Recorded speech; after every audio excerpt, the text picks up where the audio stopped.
ቤተሰብ እስኪ በአሴር ቦታ ብትሆኑ ምን ታደርጋላችሁ? አንድ ሰው እየወደዳችሁትና እያፈቀራችሁት ነገር ግን ባለበት ችግር ምክንያት ፍቅሩን ሳትገልጹለት ሌላ ሰው አፍቅሮ እናንተን ዞር ብሎ ሳያያችሁ ሲቀርና ለእናንተ ምንም አይነት ስሜት ሳይሰማው ይቅርታም ሳይጠይቅ አግኝቶም ሳያናግራችሁ ትቷችሁ ቢሄድ ምን ታደርጋላችሁ? ትበቀሉታላችሁ? ወይስ እንደ አሁን ልክ አሴር እንደጠፋው ጠፍታችሁ ዝም ትላላችሁ? እናንተ ብትሆኑ በአሴር ቦታ ምን ታደርጋላችሁ? ሀናስ መሞት አለባት ወይስ መሞት የለባትም? ቢያንስ ለአሴር ስትል መኖር አለባት።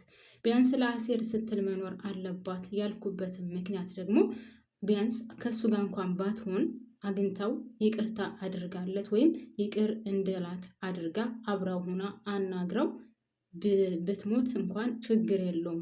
ማለት መሞት አለባት እያልኩኝ አይደለም፣ እንዶ ቢሆን እንኳን ነገር ግን አሁን አሴር ይወዳታል፣ ያፈቅራታል።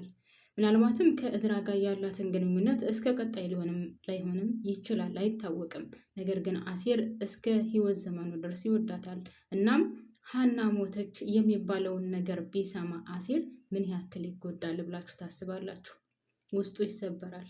ሰው ይሆናል ብዬ ራሱን በፍጹም አላስብም። ምክንያቱም ይወዳታል፣ በጣም ያፈቅራታል። ለሰላምዬ እንኳን ምንድን ነው ብሏት የነበረው? እኔ ውደጂኝ ብዬ ሙጭጭ አላለባትም፣ ደስታዋ ደስታዬ ነው። እሷ በሄደችበት ሁሉ ሰላም ትሆን ደስተኛ ትሆንልኝ እንጂ ለእኔ ችግር የለብኝም ነበር ያለው።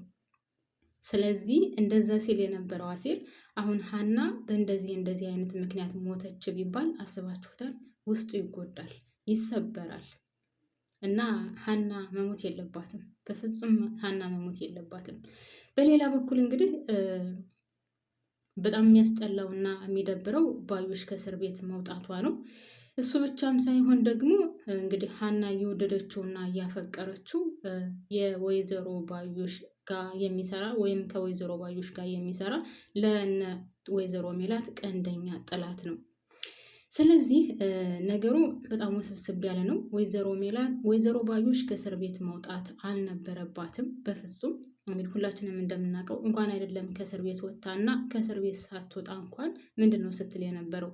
ስለዚህ አሁን ከእስር ቤት ከወጣች በኋላ ደግሞ አንደኛ ኢላማ የምታደርገው ሀናን ነው። የሚያሳዝነው ነገር የሁሉም ችግር መነሻ ወይም ደግሞ የሁሉም ችግር ምክንያት ሀና ናት። ወይዘሮ ባዩሽ ሁላችንም እንደምናውቀው ለእርግብ ምን ያክል መስዋዕትነት እንደከፈለች እናውቀዋለን። ለምን የሀናን ቦታ ለመውሰድ እና የሀናን ቦታ ወስዳ ለእርግብ አድርጋ በእርግብ ምክንያት ለመጠቀም ምን ያክል ዋጋ እንደከፈለች፣ ምን ያክል መስዋዕትነት እንደከፈለች፣ ምን ያክል ርቀት ራሱ እንደሄደች የሰው ነፍስ እስከ ማጥፋት ድረስ የደረሰች ናት። ስለዚህ ያን ደግሞ ያለምንም ውጤት ከሽፎባታል። ስለዚህ አሁንም አንደኛ ኢላማ የምታደርገው ሀናን ነው። በቃ ወይም መግደልን በሉት የሆነ ነገር አድርጎ አበላሽቶ ማስቀመጥን በሉት ብቻ አንደኛ ኢላማዋ የምትሆነው ሀና ብቻ ናት ማለት ነው። እኔ ያሳዘነኝ ነገር ሀና የሁሉም ነገር ምክንያትና የሁሉም ነገር መነሻ መሆኗ በጣም ነው የሚያሳዝነው። ከህፃንነት ጀምሮ እስካሁን ድረስ ባለችበት እድሜ በጣም የሚያሳዝነው ነገር ነገሮች በጭንቅላቷ እየዞሩ አልለቀቋትም። ሰላም ጤና ይስጥልኝ ውድና የተከበራችሁ ቤተሰቦቼ፣ በያላችሁበት ሰላማችሁ ብዝዝት ትርፍርፍ ይበልልኝ። ወደ ቻናሌ ስለመጣችሁ ከልብ አመሰግናለሁ። ለቻናሉ አዲስ ከሆናችሁ ደግሞ ላይክ እና ሰብስክራይብ አድርጋችሁ የደወል ምልክቷን በመጫን ቤተሰብ እንድትሆኑ ስል በአክብሮት እጠይቃለሁ። ነባር ቤተሰቦቼ ቪዲዮ ሲደርሳችሁ ፕሊዝ ላይክ በማድረግ እንድትጀምሩ ትላለሁኝ። ቪዲዮዋን ላይክ አድርጓት ስወዳችሁ ማለት ነው። እና ስለ ሀና ሀሳብ አስተያየታችሁን ወይም ደግሞ ስለተሰማችሁ ስለ አሴርም ሀሳብ አስተያየታችሁን እንድታካፍሉኝ እፈልጋለሁ። አሴር መጎዳት የለበትም። አሁንም ደግሞ በፍቅሯ መጎዳቱ ሳያንሰው ሀና እንደዚህ ሆነች የሚባለውን ነገር ሲሰማ ደግሞ ከሚገባው በላይ ይጎዳል። እንደዛ ተናግሪያት እንደዚህ ብያት ካጠገቧ ሳልሆን አብሬያት ሳልሆን እንደዚህ ሆነች በቀላሉ ርቀት የእውነት የምወዳትና የማፈቅራት ቢሆን ቢያንስ በርቀት መከታተል ነበረብኝ የሚለውም ውስጡ ሊያድርበት ይችላል። ስለዚህ እንደው ፈጣሪ ብሎ ሀና አትሞት እንደው ለሱ ብቻም ሳይሆን ለራሷ ላቶኖላ ወይም ቢሆን ሀናኒ መሞት አለባት ብዬ አላስብም። ነገር ግን ይቺ ይቺ ማነው ስሟ ጽዮን ተብዬዋ በጣም በሚያሳዝን ሁኔታ እንግዲህ እሷን ለመግደል ቆርጣ ተነስታለች። የሆነ የሴታ ሴት የሆነ ሴት የላከው ሞት አይፈራም እንደሚባለው የሚያስጠላ። አሁን ሲያስበው የቅዱስ ተብዬውስ ማለት ነው ሀናን ስለገደለ የእውነት ከጽዮን ጋር የምሮን መስሎት ነው። ምን አይነቱ ደረቅና ጅል ነው በመድኃኒዓለም። አንዳንዱ ሰው ግን እንዴት ነው የሚያስበው? እንከፍ እስር ቤት ዘመኑን ሁሉ ይበሰብሳል እንጂ ሲጀመር ከሰው ጋር አይቀመጥም። ሁለተኛ ደረጃ እሷ እንደላከችው መናገሩ አይቀርም። ሁለታቸውም እስር ቤት ይበሰብሳሉ። እንደው ህይወቷ ፈጣሪ ብሎ ህይወቷን ያተርፈው ለሀና። ለማንኛውም አሁን ደግሞ የወይዘሮ ባዩሽ መውጣት ነው። ወይዘሮ ባዩሽ እንግዲህ ሁላችንም እንደምናውቀው ከእስር ቤት ተፈታለች። ስለዚህ አንደኛ ኢላማዋ የምትሆነው ሀና ናት። ሀናን ካጠፋች በኋላ ወደ ወይዘሮ ሜላት ትዞራለች ብዬ ነው የማስበው። እንግዲህ አንደኛ ኢላማዋ የምትሆነው ሀና ናት። ሜላትን እንኳን አታጠፋም እንዳለችው መስፍንም አይደለም። በቃ ከአሁን በኋላ አንደኛ ኢላማዋ የምትሆነው ሀና ናት። ሀናን ካጠፋች በኋላ ለዛውም ከዚች ከተረፈች ነው እንግዲህ ከዚች ከይሲ ከላከችው ከተረፈች ኢላማ የምትሆነው አሁንም ሀና ናት። ስለ ሀናን ካጠፋች በኋላ ከሌላው ቤተሰብ ቀስ እያለች ትጓዝበታለች። ግን የዚህ ሁሉ መንስኤ ወይም ይህ ነገር እንዲከሰት ያደረገችው ሜላት ናት። ሜላት ልክ ከሆስፒታል እንደወጣች ጓደኛዬ ናት፣ የልጅነት ጓደኛዬ ናት፣ መታሰር የለባትም፣ አብረን ብዙ ነገር አሳልፈናል፣ ብዙ ነገር አድርገናል፣ ይቅርታ አድርጌላታለሁ እያለች ስትጃጃል ያደረገችው ነገር ነው። ድሮ ጀምሮ ስለ ባዩሽ መጥፎ ነገር ማውራት አትፈልግም፣ ወይም ደግሞ መጥፎ ነገር እንደርስባት አትፈልግም።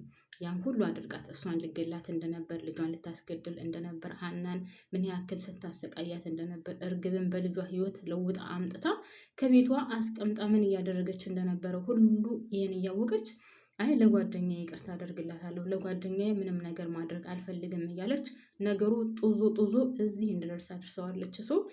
ሜላት ናት አሁን እዚህ እንድደርስ ያደረገችው እንጂ ወደው ከሆስፒታል እንደወጣች እሷ እንደመታቻት ከቤቷ ሁሉ ችግር እንዳደረገች በደንብ አድርጋ ለፖሊስ ብትናገር ኖሮ ይህ ነገር ባልተከሰተ ነበረ። ነገር ግን እሷ ስታሽሞነሙና ዛሬ ጭንቅላቷ ላይ ወጥታ ዱቅ ብላላታለች። ደግ አደረገቻት።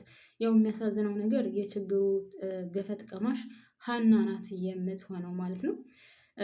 ያሳዝናል። እኔ እሱ በጣም ነው ያሳዘነኝ። እንግዲህ ያው አሴርም እስካሁን ድረስ አልመጣም። ምን ውስጥ ነው ያለው? ምን አይነት ስሜት ነው? ምን እያደረገ ነው? ምናምን የሚለው እሱ ራሱ ያሳስባል። ሀና ግን እንደ ሀሳብ አሁን ያው ያለችበት ችግርም ቢሆን እንደ ሀሳብ ግን እንደው እናንተ ብትሆኑ የእውነት ያ እወድሻለሁ አፈቅርሻለሁ ያለውን ትታችሁ ወይም ከእናንተ ጋር አብሮ ብዙ ዋጋ የከፈለውን ትታችሁ አዲስ ከመጣው ሰው ጋር እንደው ሙልጭ ብላችሁ ትሄዳላችሁ? እስኪ እናንተ ሀሳባችሁን አስቀምጡልኝ። እውነት ሀና አሁን በአሴር ላይ ያደረገችው ነገር መቼውንም ይቅር የማይባል ነው። እንደሚወዳት እንደሚያፈቅራት ለእሷ ሲል ብዙ ምንም ነገር ማድረግ እንደሚችል እየነገራት፣ ነገር ግን እሷ የእሱ ስሜት ምንም ሳይመስላት እናንተ ረግጣው ነው ያለፈችው። ታውቃላችሁ፣ ምንም አልመሰላትም። ደውላ እንኳን ኧረ የት ነህ አላለችውም። የራሷን አዲሱን ፍቅር ነው የቀጠለችው። እና አንዳንድ ጊዜ ግን ቤተሰቦቼ ልንገራችሁና ንጹህ ነገር ረግጠን ስንሄድ፣ ንጹህ ነገር ገፍተን ስንሄድ ያኛው ይሻለኛል፣ ያ ገንዘብ አለው፣ ያ የተማረ ነው፣ ያ ጥሩ ልብስ ለብሷል፣ የሀብታም ልጅ ነው ብለን ንጹህን ምንም የማያውቀው ድሃውን ፍቅር ገፍተን ከሄድን አይቀናንም። ሀና ምንም አይነት ጉዞ እንኳን ሳታደርግ ከእዝራ ጋር ቢያንስ እንደው አብሮ ቁጭ ብሎ እንኳን ጊዜያቸውን በደንብ ሳያሳልፉ እንግዲህ ጽዮንን ድቅና አድርጎላታል፣ እስከ ሞት ድረስ አድርሷታልና አንዳንድ ጊዜ የተሰጠንን ነገር ካላወቅንበትና ካልተጠቀምንበት ያኛው የርቀት አይተን የምንፈልገው ነገር የሚያጠፋን ይሆናል ማለት ነው። እና እንግዲህ የሀና ጉዳይ ይህንን ይመስላል ማለት ነው። አሁን ያለችበት ነገር በጣም ከባድ ነው፣ በጣም የሚያሳዝን ነው። እንግዲህ ልጁ ይገላታል አይገላትም፣ ከኋላ ሆኖ ሰው ይደርስላታል አይደርስላትም፣ እሱም ሌላ ጉዳይ ነው። ነገር ግን ወይዘሮ ሜላትን ብትሆን አሁን እንቡር እያለች ነው። አሳያታለሁ ከእስር ቤት ስትወጣ እያለች ነው። ነገር ግን ባዩሽ እናት ይቀላል ሴት አይደለችም። ከእስር ቤት ወጣችም አልወጣችም ለእሷ ምንም የሚገድባት ነገር የለም፣ ወይም ደግሞ ከምታደርገው ነገር ማንም የሚከለክላት ነገር የለም። ሜላት ምንም የምታውቀው ነገር የለም እኮ ዝም ብላ ናት፣ የዋህ ናት። እንደ ሜላት የዋህና ሞኝ የለም። ስለዚህ ምንም ነገር ልታደርግ አትችልም ማለት ነው ወይዘሮ ሜላት። ባዩሽ ግን ስራውን ትሰራለች። ጥንቅቅ አድርጋ ነው የምትሰራው። ያው አቶ ቃላብ ግን ባዩሽ አሁን እንድትፈታለት ፈልጎ ነው ያስወጣትም። ግን ለሆነ ነገር ሊጠቀምባት እንደፈለገ ደግሞ ያስታውቃል። እንግዲህ ወይዘሮ ባዩሽም ለዛ ለወጠምሻው ጓደኛዋ ማለት ጓደኛዋ አልኩኝ፣ ሁልጊዜ የሆነ ነገር ስትፈልግ የምጠራው ለዛ ደውላለታለች እና አቶ ቃላብ ጋም ብዙም አልተስማማችም። ምናልባት አቶ ቃላብን ልታስደበድበው ነው፣ አው ደግሞ እርግብን እንድፈልግላት ልታደርግ ነው፣ አው ሌላ ምናልባትም ሀናን ከነ ወይዘሮ ሜላት ቤት የሆነ ነገር ልታስደርግ ነው። እኔ እንደሚመስለኝ እንግዲህ ያን ሰው ቀጥራ ከወይዘሮ ሜላት ቤተሰብ አንዱን ልታስገድል ነው ብዬ ነው የማስበው። ያው እንግዲህ እንደ አማራጭ ሀናን ነው መጀመሪያ የምትጠቀመው። ምናልባትም ሀናን ልታስገድላት ይሆናል ከጽዮን ካመለጠች ማለት ነው። ጥሩ ስራ አግኝቼልሃለሁ እያለችው ነበር ደውላ። ጥሩ ስራ አግኝቼልሃለሁ እንድትመጣም እያለችው ነበር። እና ቤተሰቦች እናንተስ ምን ሀሳብ አስተያየት አላችሁ? ምን ትላላችሁ? ሀና መሞት አለባት ወይስ የለባትም? አሴር ጋር ተገናኝታ ይቅርታ አድርጋለት ምናምን ከዛ በኋላ ቢያንስ የፈለገ ነገር ይሁን ነው የምትሉት? ወይስ ደግሞ ይሄ ሁሉ ነገር አልቆ ማለቴ እዝራንን ትታው ከአሴር ጋር ሆና አሁን ሳትሞት እዝራንም ትታ ከአሴር ጋር ጥሩ ህይወት ያሳልፉ፣ መጨረሻቸው ሁለቱ አንድ ላይ ይሁን ትላላችሁ? እስኪ ሀሳብ አስተያየታችሁን። ሀናና አሴር አንድ ላይ የሆኑ ሀና መሞት የለባትም የእዝራን ፍቅር ትታ አሴርን መቀበል አለባት የምትሉ። በነገራችን ላይ እዝራን ቢሆን በጣም የሚያሳዝን ነው። እኔ በበኩሌ እዝራ በጣም ነው የሚያሳዝነኝ ልክ እንደ አሴር። ምክንያቱም የሚያውቀው ነገር የለም፣ እዝራ የሚያውቀው ነገር የለም። አሴር ያፈቅራታል ይወዳታል የሚለውን አያውቅም። በንጹህ ልቡ ነው የቀረባት። በሌላ በኩል ደግሞ እንግዲህ አባቱ ከእሷ ቤተሰቦች ጋር ጥላት እንደሆነ ብቻ የሆነ ውስብስብ ያለው። ለማንኛውም እኔ እዚህ ላይ ያበቃለሁ። ቤተሰቦች ስወዳችሁ ላይ እንኳን አትርሱ።